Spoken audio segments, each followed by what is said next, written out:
Hi, good morning, everybody.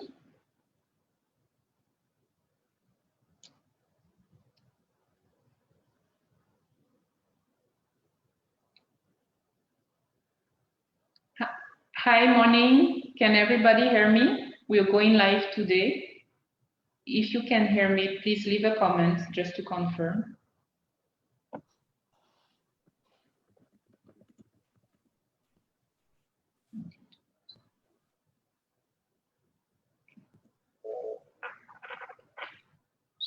So, good day, everyone. I'm Doris Null, Digital Marketing Officer at the OECS Commission, and your host today. And I am with Dr. Didacus Jules, the Director General of the OECS Commission, Dr. Clarence Henry, Program Officer for Regional Integration at the OECS,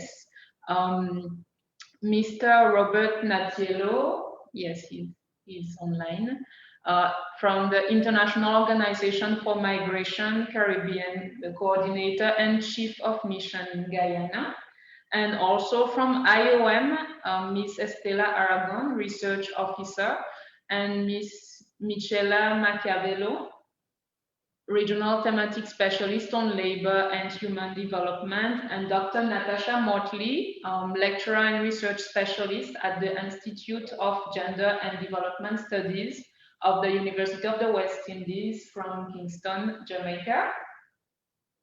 So we welcome you to this special webinar being held in coordination with the International Organization for Migration. So please indicate the country where you're watching us from, so we have an overview of our audience today. Today's topic is celebrating 10 years of freedom of movement. So it has been 10 years since the signing of the revised Treaty of Basseterre. The International Organization for Migration has been reaching out more across the Caribbean with the goal of helping governments to increase their capacity in managing migration. So this goal entails, of course, the engagement with regional institutions, including the OECS and the Caribbean community. So please do ask your questions in the comment section below, and we will answer at the end of the session. So we will start with an introduction from the OECS Director General, Dr. Didacus Jules, followed by Mr. Robert Natiello from the International Organization for Migration. So I leave up to you, Dr. Jules. Yep, thank you very much, Doris. The protocol is already established, but I want to say a special welcome and thanks to our colleagues from the IOM who are partnering with us on this webinar, and also to express publicly our appreciation to Dr. Natasha Motley, who is not just a UE lecturer, but who is also the strategic advisor to the Director General on issues of migration and gender. So we thank you for all of your inputs into this conversation. Let me start by saying that COVID has provided us with a unique opportunity to accelerate and do things that we've spoken about for the longest while, which we've not taken the time, the patience, and have not developed the agility to get done. I have seen us do things in 2 weeks that we've been talking about for 20 years. For example, moving online with education at all levels of the system. So for us, this is a great moment. The confluence of COVID and the transformational opportunities that it opens, alongside the fact that we are this year celebrating 10 years of freedom of movement within the OECS, the OECS space. 10 years is not a long time, and we have accomplished a great deal during that time. Of course, there's a lot more that needs to be done.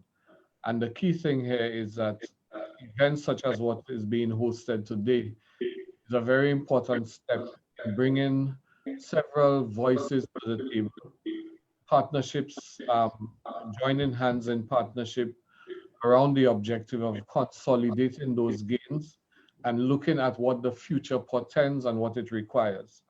Because it has almost become a cliche now to recognize that post-COVID, life is not going to be the same. So even our notions of what freedom of movement has been Pre-COVID, when we spoke of freedom of movement, we were talking about being able to jump on a plane or a ferry and just move easily and across territories. We now have to ask ourselves in this era of living with COVID, because we can't talk post-COVID as yet, what does that freedom of movement mean? And how are these freedoms to be exercised? One of the things that is becoming increasingly important is that in the living with COVID phase, as well as the post-COVID world, data is going to be of critical importance to us. I had a very long discussion with Dr. Motley on the question of data, because as a researcher, she's very seized with the urgency and the importance of this. There's a lot that we need to be able to know about ourselves that only a proper compilation, collection, and tracking of data can tell us. And in fact, the data on migration and movement of people is not just about the free movement of persons within the OECS space, but it increasingly has to embrace the diaspora. What is happening now? What is likely to change in the movement of people? We have seen, for example, just anecdotally, I have heard that there's a trend in Jamaica appearing that Jamaicans are now returning back home. Jamaicans in the diaspora are heading back to Jamaica, particularly from the United States. The question is the same thing beginning to happen, or can we anticipate that this may happen with the diaspora for the OECS? If that is so, what are the opportunities? First of all, what do we need to put in place in order to ensure their secure repatriation, to ensure their comfortable reinsertion into the society, to ensure that they can be productively engaged back at home? Importantly, for some of those persons, we are already discussing at the Commission, what are the options we need to place for our governments for a better investment regime that provides better incentives than we do for direct foreign investors, because persons from the diaspora investing at home are likely to be investing not just for a profit, but to be investing with a sense of family and the knowledge that they are securing jobs for their people, that they are ensuring the sustainability of their societies, etc.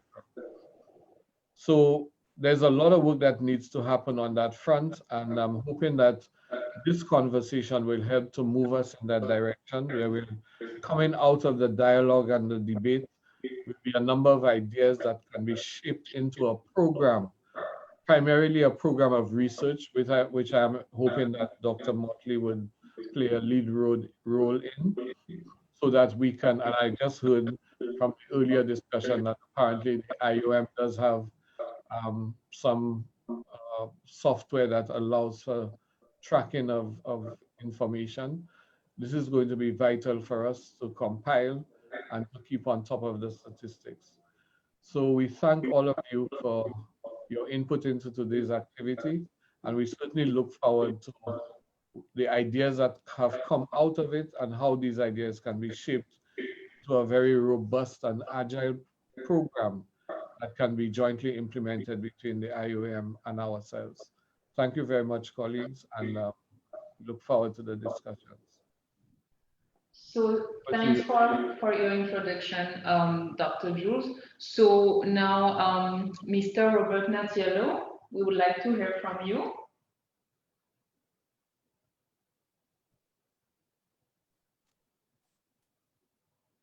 Thank you very much, colleagues. Honorable Dr. Jules, thank you very much. You guys can hear me?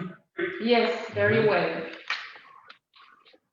Excellent. Thank you so much. Honorable Dr. Jules, Didicus Jules, Director General of the OECS, Dr. Clarence Henry, Senior Technical Officer for Regional Integration of the OECS, distinguished panelists and guests from around the region. I'd like to start first by thanking you for joining us this morning.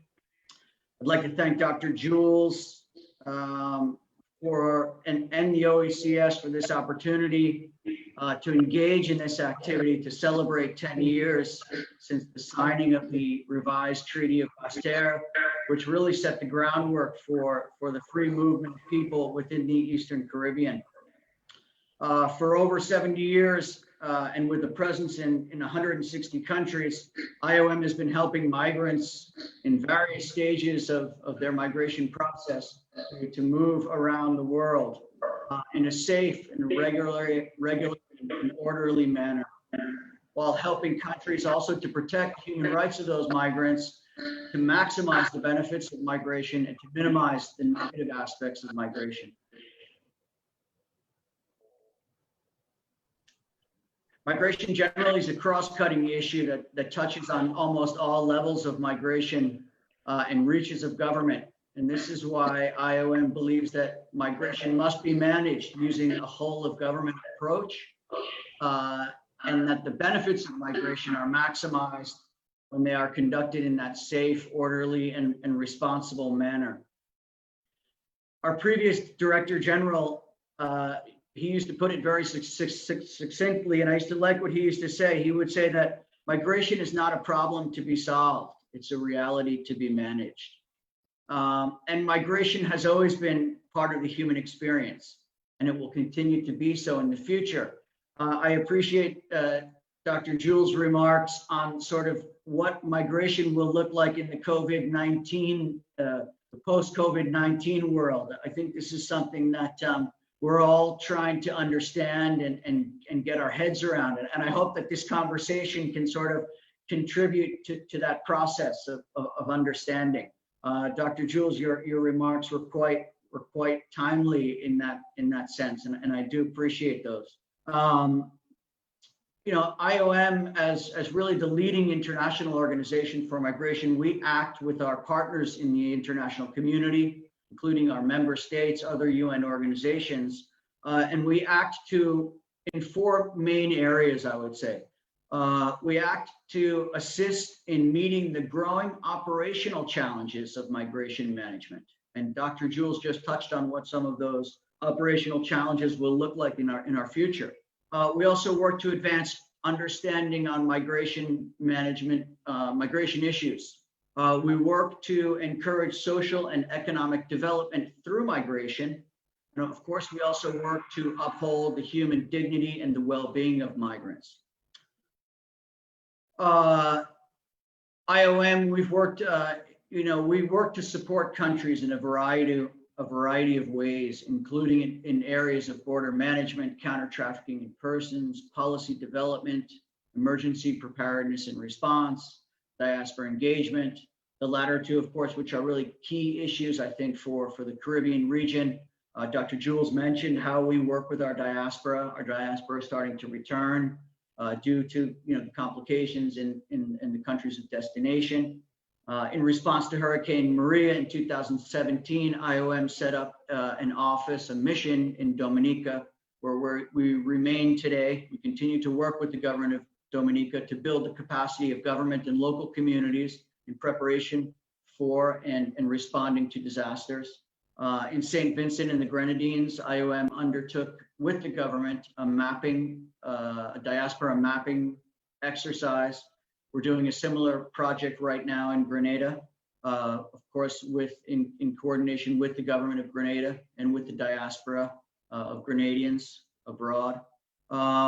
We also work on regional issues. And one of the key regional issues that we've been working on lately is the Caribbean Migration Consultations. Over the past 4 years, the Caribbean Migration Consultations, or the CMC as we like to call it, has brought together technical officers from across governments on a range of different areas, including labor migration, data collection and management, disaster response, trafficking in persons, smuggling of migrants, among other areas. And we continue to support the CMC and to work with the member states of the Caribbean, territories in the Caribbean, overseas territories, and also with regional institutions to ensure the sustainability and the effectiveness of the CMC. We have partnerships with regional organizations around the world. In 2016, IOM and the OECS signed a cooperation agreement, which, among other areas, is designed to take advantage of opportunities for cooperation and collaboration in areas of capacity building on migration management, diaspora engagement, exchange of information, and joint participation in programs. Through our regional capacity building program on migration, which is funded by the U.S. Department of State's Bureau of Population, Refugees, and Migration, we're working to build upon those existing partnerships. And this activity, this webinar, is a part of that project, and it's a part of that effort. So today we'll hear from our panelists, our distinguished panelists on a number of different areas. I hope we will observe some common interests, some opportunities for cooperation around the region, and opportunities also for the citizens of the Union to enjoy the benefits that free movement can provide, not only to themselves, but also to their families and to both societies, the society of destination, but also the country of origin. Once again, I would like to thank Dr. Jules and the OECS for this opportunity to come together today. And I look forward to future opportunities for collaboration between our organizations. Thank you very much. So thanks a lot for that, Mr. Natiello. I'd like to thank some of the members of the audience who are watching us now from Haiti, from Argentina, and California, as well in the US, and as well as from the member states of the OECS. So thanks for this overview on the actions and multiple partnerships which were concluded by the IOM with multiple regional organizations. So there was a report on the free movement of people in the Caribbean, and we would like to hear about the key findings of this report and to have a bit of an overview of migration in the region today. So,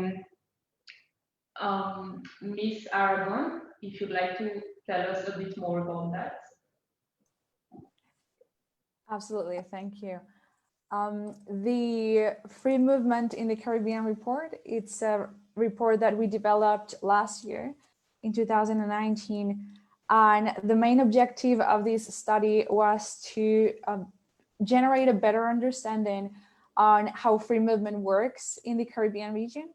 One of the regimes that we studied, of course, was the ECEU regime. That is the OECS regime that allows free movement. Some of the most interesting findings that we had in respect to the ECEU was that we were able to acquire statistics on main movements, and we're able to understand a little bit better how people are moving within the sub-region and for what purposes they are moving.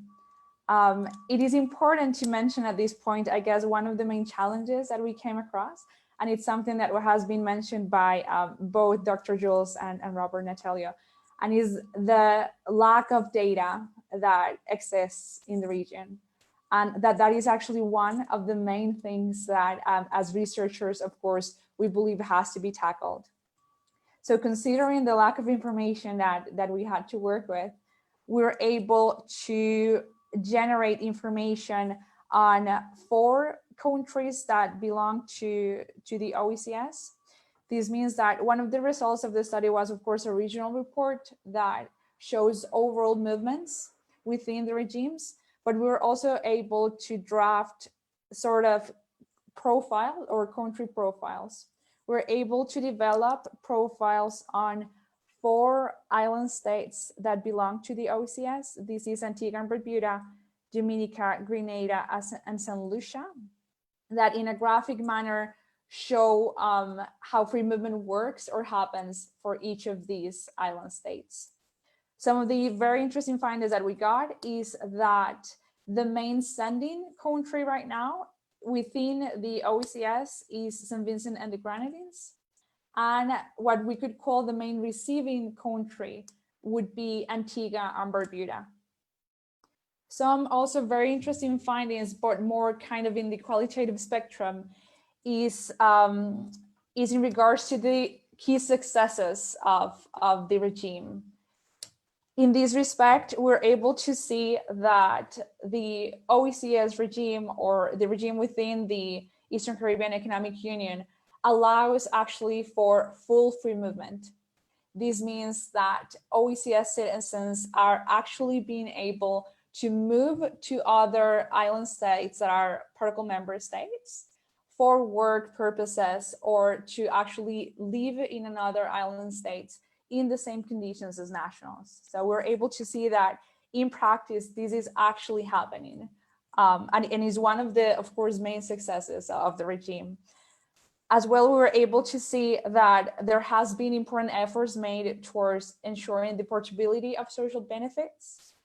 This, of course, within a free movement regime is key, because if you move to another island state, you, of course, should be able to work in another island state and have access to social rights, same as you would be able to in your home country, right?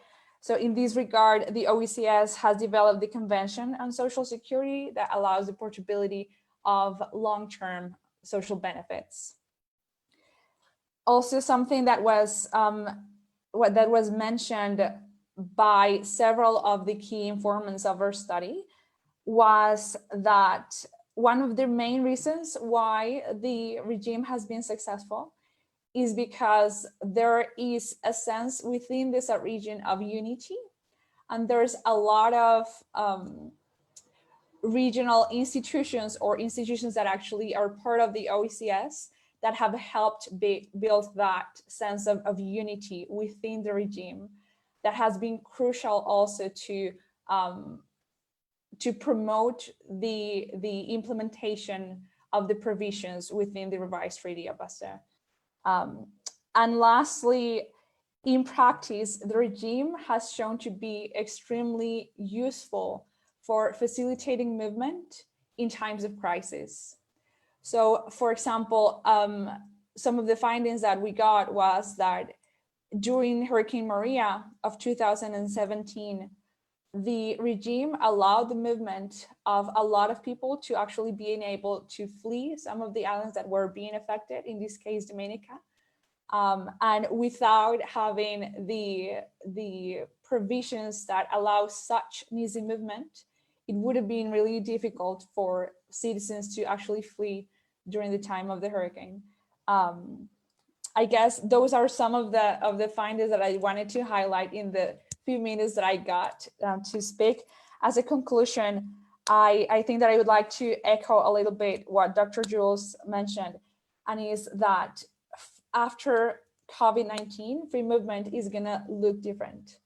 And it's important to consider this, and it's important to think about what are the measures that have to be taken in order to ensure that once the mobility restrictions are lifted, free movement continues to benefit the sub-region in a way that is orderly and, of course, safe. And the meaning of safe here is something that also has changed. I think that our region has a tendency to think about safety mostly in terms of national security and securing borders. Now safety is also about ensuring that people move and stay healthy and stay safe. That would be my intervention. Of course, if there's any questions, I'm more than happy to answer them. Thanks a lot. So other persons from the audience just joined from Costa Rica, for instance. So welcome. And so we had a bit of an overview of the successes of the OECS free movement regime. But maybe we can go deeper on this matter with Clarence Henry, our expert on free movement of people. So what are for you the major achievements and the key successes of the OECS freedom of movement, and also maybe some plans for the future, if you can unveil? Thanks, Doris. Good morning to all. Dr. Jules, our Director General, Mr. Robert, Head of Mission for IOM, and all other panelists. Yes, Doris, it's very important to pinpoint what we have achieved over the last 10 years, because I think when you look at generally the 5 regimes that form the Eastern Caribbean Economic Union, along with other cross-cutting issues, such as the movement of persons, movement of services, movement of capital, rights of establishment, facilitate movement of businesses. Right in the middle, I think, is the free movement of persons regime, which has been consolidated in a way that you now have so many persons talking about how useful and beneficial it is, as Estella spoke about. And so just to pinpoint, the Eastern Caribbean Economic Union was established 10 years ago with the aim of bringing about a single financial and economic space among the 7 protocol member states. And in particular, it's all about improving the economic and social situation and circumstance, if you like, of the citizens of those member states. I think that is one of the key points to raise when we speak about the benefits of free movement of persons. So to itemize really, you now have, and Estella made reference to quite a number of what we've accomplished and that has been detailed in the study. So you have hassle-free travel. Persons travel, they present their ID, and they're able to gain access. Indefinite stay upon arrival, whether you travel with your ID or you travel with your national passport, you're able to get that stamp that says, indefinite stay, OECS free movement. You also have the advancement in contingent rights, because we do recognize that as persons travel across the member states, they may just decide that they want to stay, to reside, to take advantage of indefinite stay. So the whole idea of ensuring there's access to social services and other general rights, access to healthcare, education, are guaranteed under the policy on contingent rights. You also have the effort towards integrating the labor market within the Eastern Caribbean Economic Union. Because again, it's not only about travel facilitation, but it's also about ensuring that we maximize the limited resources that we have, and we in an efficient way utilize our scarce human resources and expand the possibilities of our labor market. And so you also have our citizens being able to move and being able to access jobs without the need for a work permit. So these are key benefits that we have been able to deliver over the 10 years. Yes. And the expectation is that moving forward, we go into to expand those benefits, and certainly this is what we are working on. Before I speak to some of what we are trying to do to further consolidate the free movement of persons regime, and although Estella, you mentioned it, I want to go back to the situation facing our member states, and particularly the Corn for Dominica post Hurricane Maria, because a lot of times you question the value of regional integration, and in particular free movement of persons. And then that question comes to an end when you really see how valuable it is for you. And I think that happened in 2017 post Maria. Because again, the free movement of persons regime created a framework that was post Maria, that was pre Maria, sorry, right? Which made the responding to the crisis of Maria a lot easier.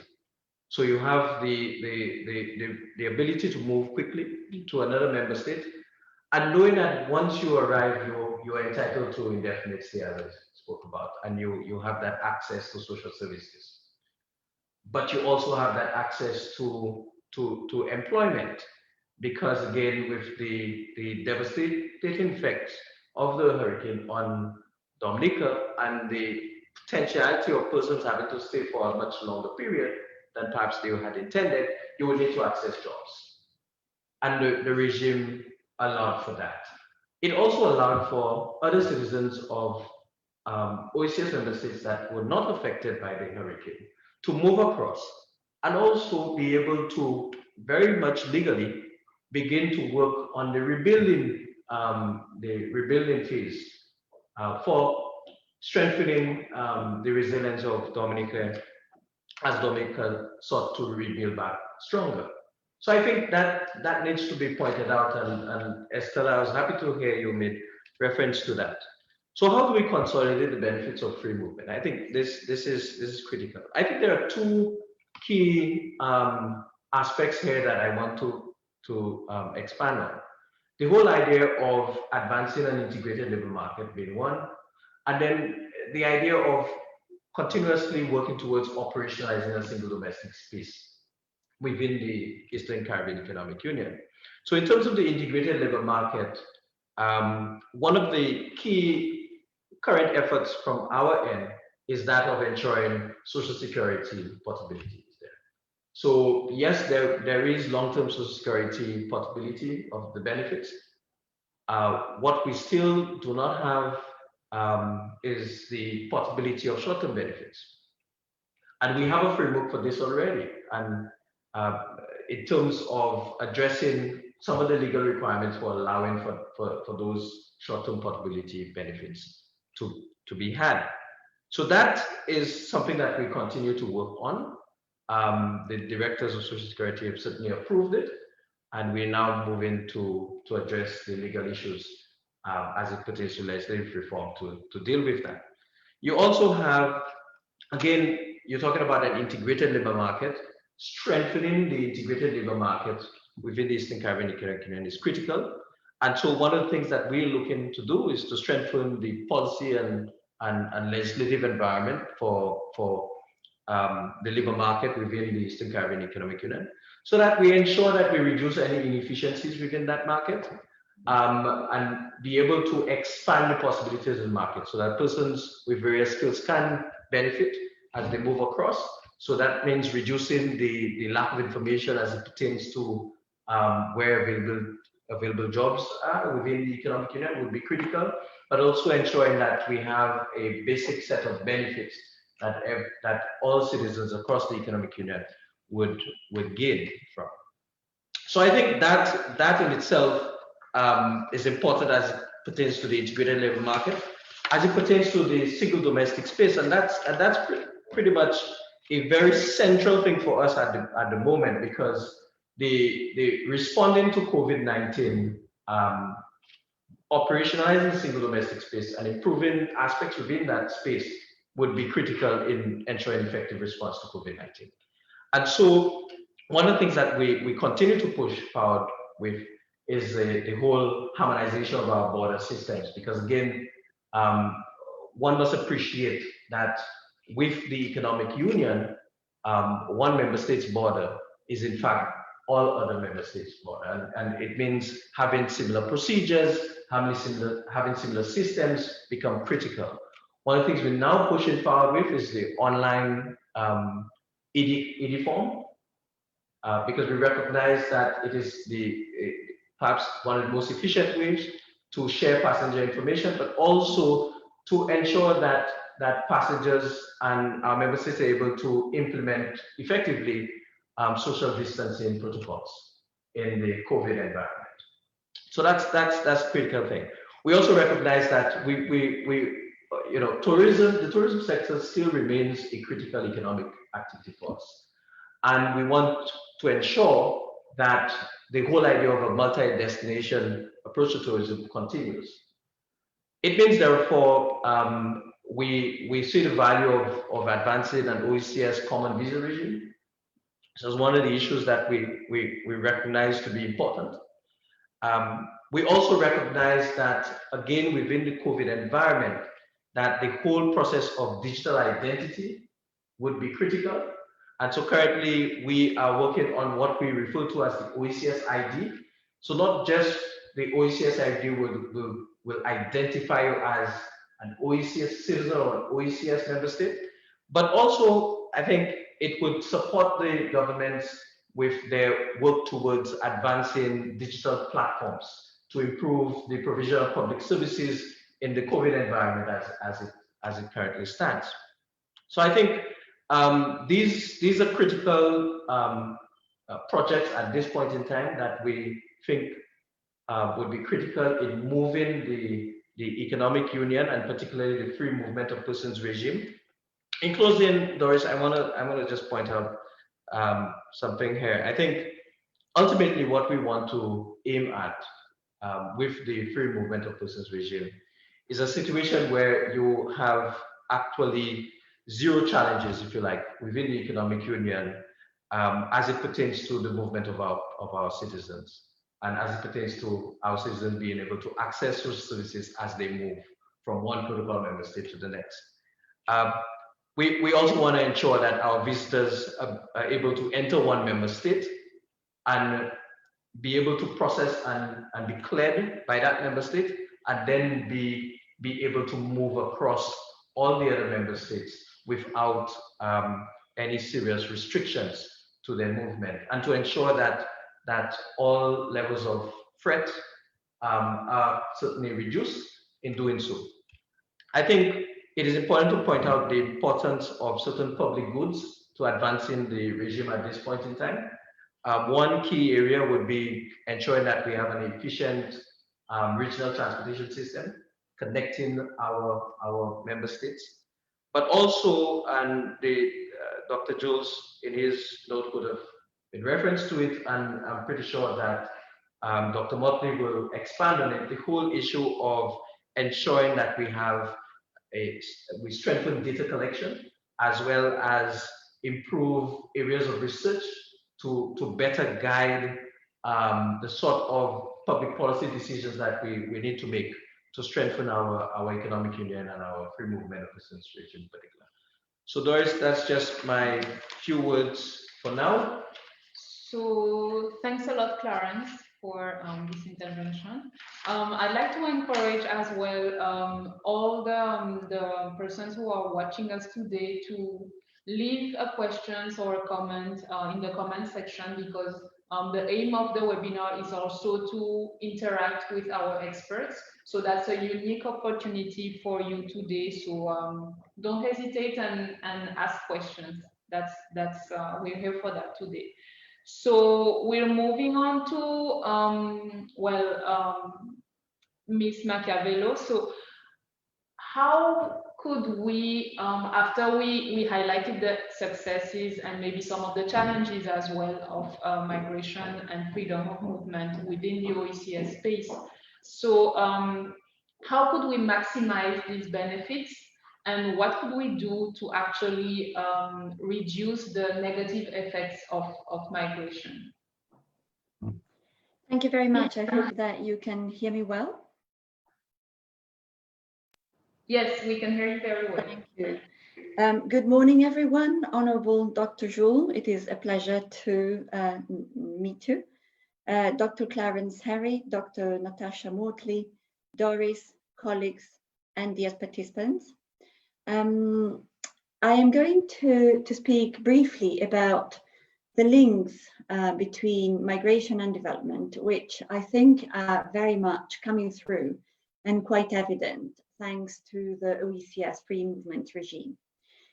As you know, there are several free movements regimes in many regions of the world, but I need to stress that very few states have managed to make it work well. And as our colleague Estela has just pointed out a few minutes ago, the study that IOM has conducted and published just a few months ago has shown that certainly the OECS free movement regime can be taken as a good example of success. What we need to stress is that free movement of persons regimes are primarily based on the belief by member states that free mobility may have positive impacts on their economy and societies. And this is actually based on facts reported by many scholarly articles out there, which have been published by reputable institutions such as universities of the West Indies, and by international agencies such as the World Bank. And as you might imagine, the fact that countries nowadays are convinced that migration can bring benefit and help improve economic growth is music to an organization such as IOM, as we strongly believe that migration and labor migration in particular can bring enormous benefits to all the actors involved, be these the countries of destination, for example. So we would be speaking of the economy of the countries of destination and its national labor force, then the country of origin, and we would be focusing on its economy, the families and communities of those who have left, who have migrated, and of course the migrants themselves. But in this presentation, I do not want to sound naive. I want to stress that indeed migration brings benefits, but also challenges. And specifically, free movement regimes afford benefits, but also present challenges. And I think that the OECS member states fully realize this, but they still stick to it as they have realized that reaping the benefit of migration is commensurate to strategically dealing with the challenges. And in this webinar, I encourage the most skeptical amongst us, if there are any, to take into account not only the contribution that these regimes can bring to the economies of the countries that are participating, but also a series of vital issues which I think are especially important for the survival of this region.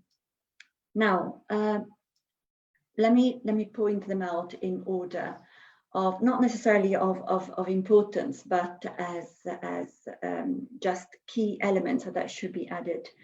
In addition to economic gains, I think that we need to stress that free movement regime drastically affect the presence of irregular migration. And this has been seen clearly within the OECS region. Just think of the enormous amounts of resources that immigration services put on dealing with irregular migration throughout the world and in other regions.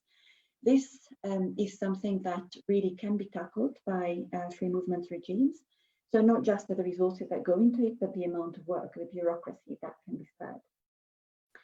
Then, of course, we need to stress the importance of creating a fair environment where, excuse me, the unskilled migrants are given the possibility to access opportunities to fit their needs as much as skilled ones. This, it must be stressed, is something that does not happen very often. And the possibility of fostering regional integration, which is something that the OECS regime has been contributing greatly to. And of course, the benefit of cross-pollination and innovation. I need to stress that this is undoubtedly one of the great achievements of the OECS free movement regime. Just think of how this region looked 10 years ago, very different. And then, of course, we need to refer to the increase that this kind of regime have directly on remittances that are sent from countries of destination to countries of origin. We know that the free movement regime of the OECS has greatly contributed to this. And as you know, the increase in the level of remittances is something that brings up the purchasing power of communities and families on the receiving end, and this has a direct, provides direct boost to the economies of the region. And also, last but not least, a contribution that has been mentioned by Estela, but also by Clarence, the fact that indeed it is a vital regime that supports countries in their greatest moment of need. This has been seen during Hurricane Maria, as mentioned, and I just wanted to stress that it is not just, it has not been just useful to allow people to leave the island, but in fact, as Clarence has said, to allow people from other Caribbean islands, especially skilled labor, to move back to Dominica, to move to Dominica to contribute to the construction effort. And I want to stress that IOM has been behind one of these movements. And hadn't it been for the free movement regime, it would have been impossible to move skilled labor from the neighboring countries in such a quick manner. It has been absolutely essential. Now, we as an organization understand very well that migration can bring both benefits and challenges. And for this reason, our work, I would say most of our work, mainly focuses on providing technical support to states to extract as many benefits as possible from migration, while also addressing and minimizing as much as possible the challenges. I wanted now to go through some of the most important concepts about the benefits and challenges of migration, which I think are particularly relevant to this context and to the anniversary that we are celebrating. I wanted to also stress that the information that I'm relating now has been taken from one of the World Bank report that has been published in 2018 and that I encourage everyone to read. It's called Moving for Prosperity, which I find one of the most clear reports that exists on this issue, because it really provides a very honest, I think, account of what the issues are connected to migration. Now, we need to stress that despite the fact that this is not necessarily and actively recognized by politicians and the public, almost every reality-based study and research that exists indicates that an increased labor mobility leads to larger gains for immigrants and to positive overall gains for destination countries. The facts clearly indicate that it would be madness to ignore the potential benefits of migration, and hence the aim of drafting migration policies should be focused on reaping as many benefits as possible from migration while minimizing the negative effects. Now, on average, global research conducted also by IOM indicates that migrants' income increases 3 to 6 times when they move to higher income countries. In fact, our research indicates that their income can increase up to 9 times. The truth behind this is that the weight difference, especially among neighboring countries, will always make the law of the market, that is to say, the law of supply and demand, win. As the supply, we have seen over and over again, and we continue to see now, will always find a way to meet the demand.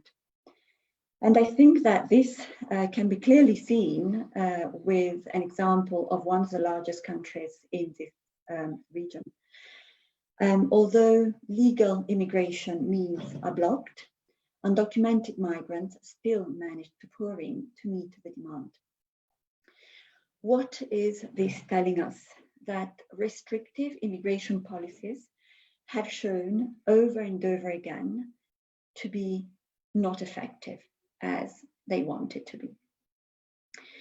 And in fact, I think that it can be stated that reality keeps showing us that it is very difficult, if not actually impossible, to withstand the law of the market, of supply and demand, where there is always, where we are talking of an active offer of employment and a request and need for employment.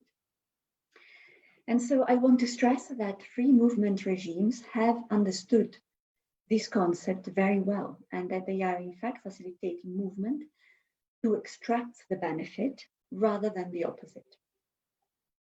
Now, let's look at some of the most important challenges that migration presents.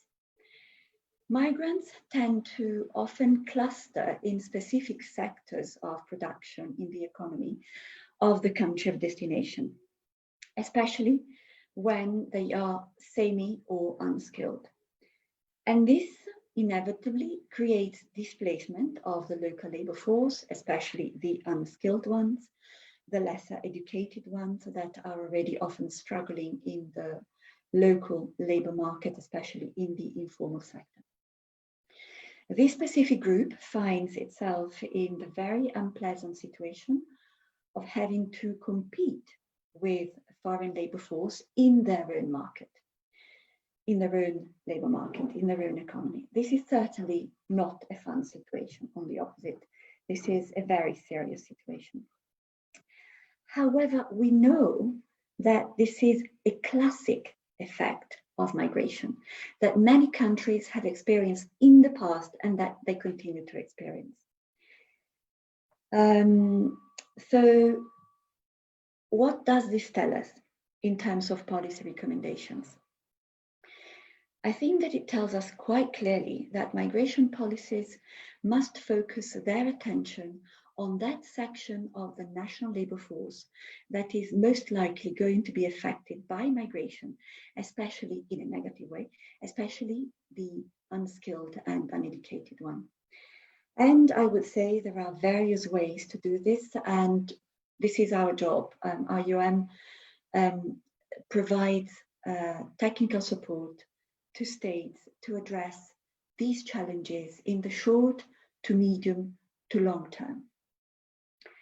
I think that what springs to mind as just to tell you one of the immediate response to these challenges would be the importance of shaping the national education system to respond to the needs of the local economy, but also, of course, the need to collect data, and this has been said by a number of us, by Dr. Jules, by Estella, by Clarence, on what is really needed from each labor market country. So the importance of actually focusing on having readily available data that can tell the world and neighboring countries what are the surplus of labor that exists in a particular economy and the need for labor. Now, a final point that I wanted to make is the importance to offer either semi-permanent or permanent solutions to migrants, such as is the case for the free movement regimes. In fact, specifically the unconditional offer to stay. Why am I saying this? Because the offer of permanent solutions to migrants fosters a positive attitudes towards their country of destination, which has actually become their country of adoption. Doing something that is the opposite, that is to say, discouraging integration, has opposite effects. It creates a feeling of uncertainty, of non-belonging, and feeling of unease, which often reflects in a lower level of success in their endeavor. And especially what concerns the receiving country, in a reduced contribution to the economy of the receiving country and of society. Unfortunately, many destination countries are still actively discouraging integration by providing no pathway to legal permanence without understanding that this is detrimental to themselves in the first place. And this is closely connected to permitting and allowing the portability of social benefits, which again has been mentioned by the speakers in this webinar. And these include not only the access to health system, but especially to pension schemes. And I think that it needs to be stressed that the OECS free movement regime is making big progresses on this topic, and this can only benefit member states. Now, my last comment is one of encouragement for such an endeavor. I need to stress that it is not an easy task to institutionalize such a regime, especially with complete free movement. But the OECS member states have had the courage to do it. And again, it needs to be stressed that in the past 10 years, they have provided a tremendous learning experience to the countries in the region, in the extended region, and to the world. And I think that because of this, because of what we have seen in the first 10 years, I think that the next 10 years are going to be very, very promising. So there are, I think, good reasons to why the OECS free movement regime should be taken as an example by other regions in the world, and why this should be considered as an example and lessons learned to be utilized by other countries in the world, especially those that are facing challenges because of their regime. I leave it here. I will be very happy to take questions later on.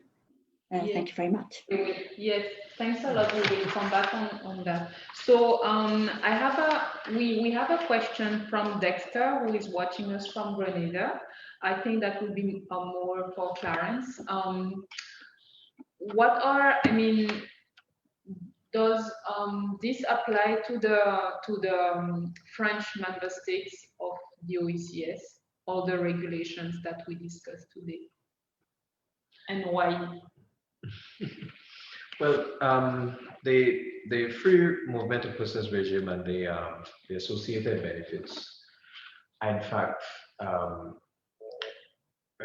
I wouldn't want to say restricted, but they are economic union benefits. And as one can appreciate, the OECS is an 11-member state strong regional body with 7 full members, and of course we have the 5 associate members. But the 7 full members are the ones that form the economic union, right? And so that would not include the French member states. However, the French member states are very important to us, and they do participate in other functional cooperation initiatives across various thematic areas, be it education, social, and so forth. And of course, let's not forget the business environment that we also advance between and among the full member states and the associate member states. But the benefits, to just say quickly, are limited to the economic union members. Thanks a lot for that. I hope that Mr. Henry answered the question properly. Dexter, if you can leave another comment just to let her know your views on that, please. And then I'm going to let Mrs. Natasha Motley speak especially about the data, because we highlighted the fact that data is critical data on migration, of course, to better understand how it works and how we can implement policies that will be able to address the issues that we still have on migration. So can you tell us a bit more on how the data is collected in the region with regards to migration, and how they can be applied to improve the understanding of migration in the OECS? Okay, thank you, Doris, and good morning to everybody. I'd like to thank you, OECS and IOM, for inviting me to participate in this very important discussion. I think all of my colleagues have expressed in some form or the other the importance of migration data, not just in terms of tracking movement within the region, but also in terms of its importance to policies, migration-related policy and other policies related to development, sustainable development. So the question now is, what are our data needs, migration data needs for the OECS region? What is being done currently and where we need to move? Where do we need to get to in terms of migration data collection? And like Dr. Jules indicated in his opening remarks, we are now in a global pandemic, the era of a global pandemic. And I think one lesson that we have learned from what's happening now with COVID-19 is the importance for having a good sense of where our people are at and also where our vulnerable populations are at. Because I've heard my colleagues speak about labor migration and labor movement within the OECS, but when we speak about migration and movement, we also have to look at those migrants that are in a vulnerable position. And it's also important because, yes, we have the benefits from migration, but we also have the challenges. And I think we are now in a time when we've moved beyond trying to prevent migration, but rather trying to manage it, trying to have better governance, trying to have better systems in place to accommodate the movement of people within the region. So it's very important that we have migration data, not just consistent migration data and comprehensive data, but our data needs to be disaggregated because it's important to get a comprehensive picture of the profile of our migrants. We do not only have labor migrants, we have persons who are moving for other reasons. We also have displaced migrants in the OECS region. And with climate change, with natural disasters increasing globally, not just globally, but also regionally, we are likely to see an emerging trend of displaced migrants, refugees, and vulnerable groups of migrants. So our Sustainable Development Goals, which we have all signed on to in the Caribbean, our governments have signed on to, they underscore the importance of migration data, and they also underscore the need for partnerships. We need to have various partnerships with the different stakeholders as we move towards collecting better data, as we move to collecting disaggregated data in order to better understand what is happening in our regions. So we all know migration has been an integral part of the Caribbean history. It's an integral part of our social and cultural fabric within our Caribbean communities. And I think it's also important to understand, or to have disaggregated migration data rather, so that we can better understand how migration contributes to other areas and other sectors, such as education and health, employment, income levels, and so forth. So in terms of the current scenario as it relates to migration data for the OECS region, I would say it is not a situation where we are not collecting data, but rather the question is, what type of data are we collecting? And what are we doing with that data? So I've classified migration data into three broad categories. Migration data can fall under national statistics, which would include things like your national census and your household surveys, which also capture migration movements. The second category of migration data would be administrative data, which would include data from administrative procedures to register migrants. So for example, things like visas, work permits, our border data collection systems. And thirdly, we would have technological data, which would be migration data resulting from online payments and social media platforms, online platforms, etc. And there are some countries that have incorporated technological data in their tracking of their migrants.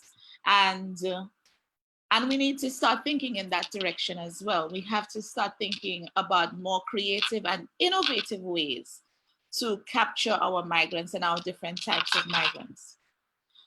Now, we do have, I think we have a lot of administrative migration data that exists because we have the various institutions and organizations within the OECS that are in fact collecting migration data, but there are several challenges that still remain.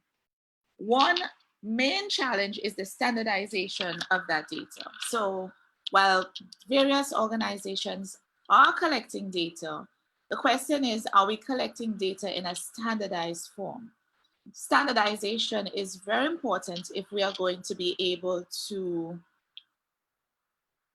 analyze our data at a regional level. So it's no longer about St. Lucia or Grenada as separate entities, but in light of a free movement and a regional framework for movement, we have to be able to look at what is happening regionally, as well as be able to do cross-country comparisons. So standardization in terms of how we define our different categories of migrants, standardization in terms of the instruments that we are using to collect the data. So for example, when you get to immigration in one of your member states, you complete an immigration form.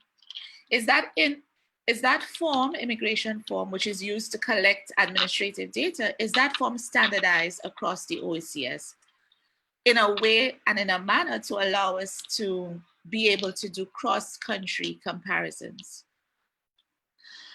The second thing is that data is in fact available for regional movement, but many times when we find the data, we see that the data is collected at a CARICOM level or perhaps at a Latin America and Caribbean level. So what happens is that the figures or the information for the OECS countries become subsumed under those broader categories.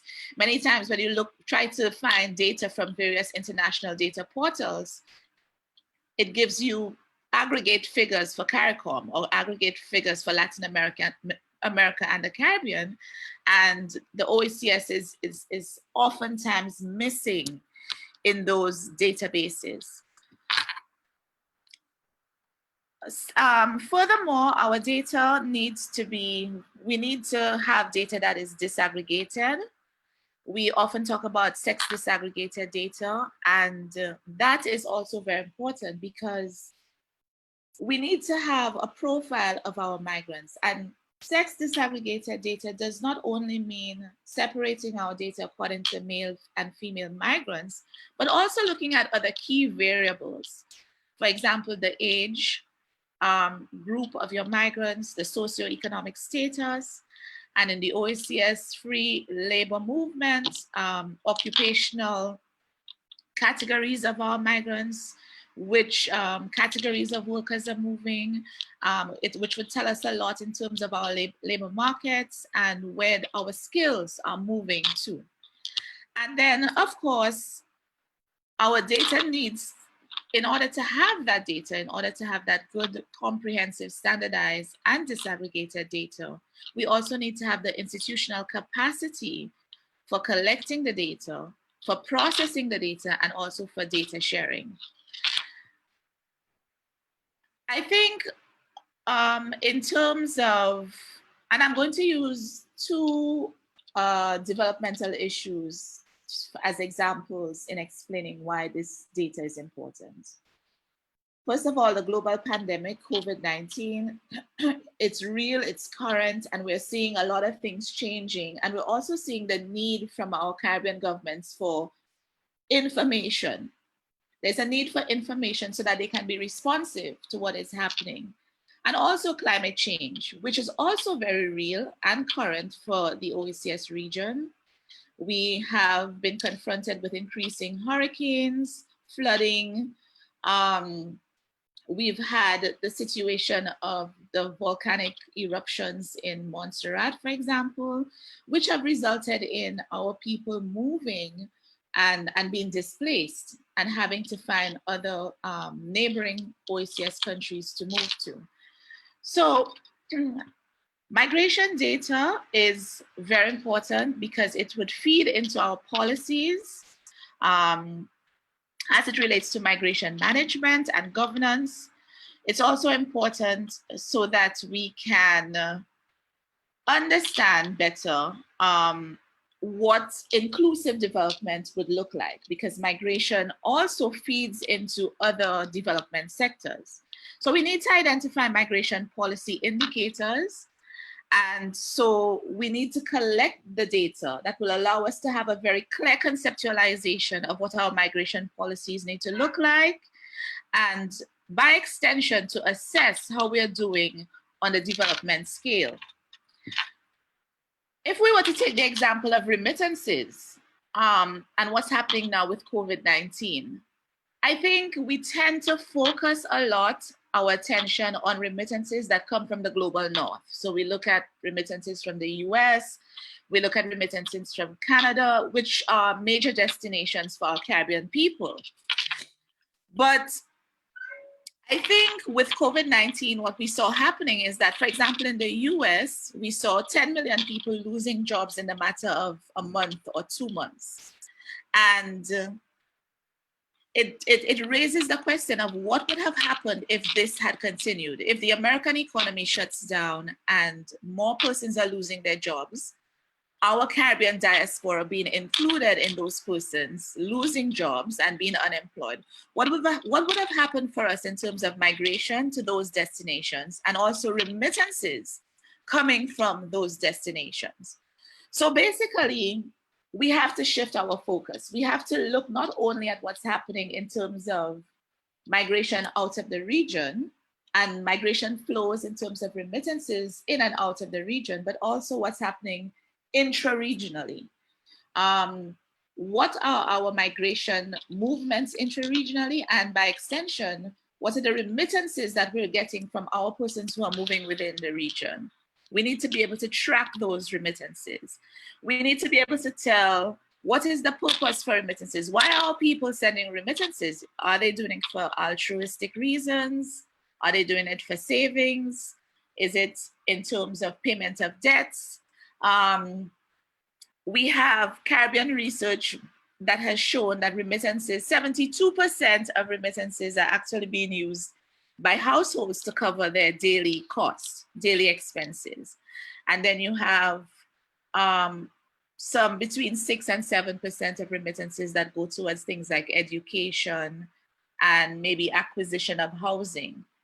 But this is an important, this is important data, because not only do we need to know why persons are sending remittances, but where those remittances coming from. Who are the persons sending those remittances, and what means of transfers are they using? So when the global pandemic hit, we saw this mad rush to places like Western Union and MoneyGram, the long lines, persons waiting on remittances from abroad. And it became a health risk. It was a health risk for many persons, the elderly, persons who are disabled, persons who are unemployed, and who depend on remittances from abroad.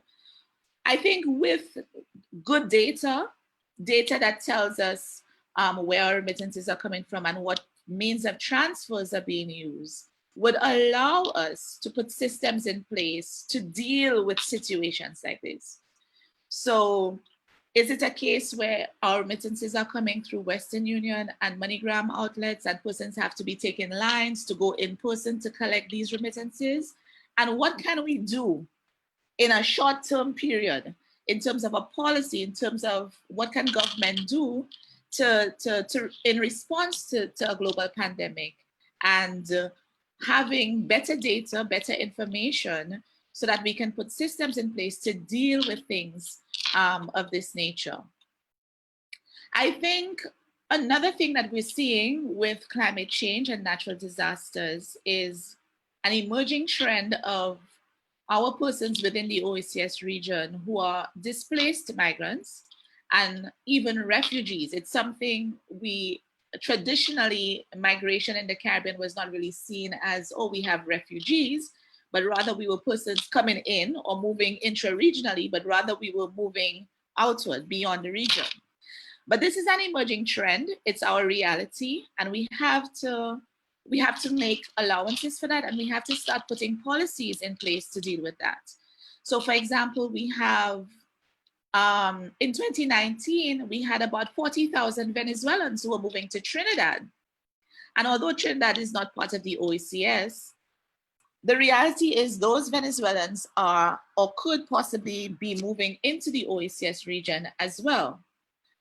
The question is, do we have systems in place? Do we have social services and other institutional systems in place to deal with those displaced migrants, to deal with those refugees? In St. Lucia, we saw Martinicans fleeing to St. Lucia during the with this health pandemic. We see other movements, Dominicans being displaced because of environmental reasons. And like my colleague Clarence had indicated, the OECS does have, there are protocols and there are systems in place to accommodate those movements. But the question is, when the reality hits, do we have the systems, do we have the capacity, do we have the infrastructure to accommodate those persons who are displaced within the OECS region? And the data is important because the data tells us who are those persons, those migrants who are displaced. Are they female? Are they women and children? Are they the elderly? I mean, what are the vulnerabilities that these persons have and what are their needs? What are their needs? What do we need to put in place to accommodate those persons in terms of making allowances for them? What we have in the OECS is we have many things going for us in the OECS region. And I think my colleagues had alluded to it earlier on.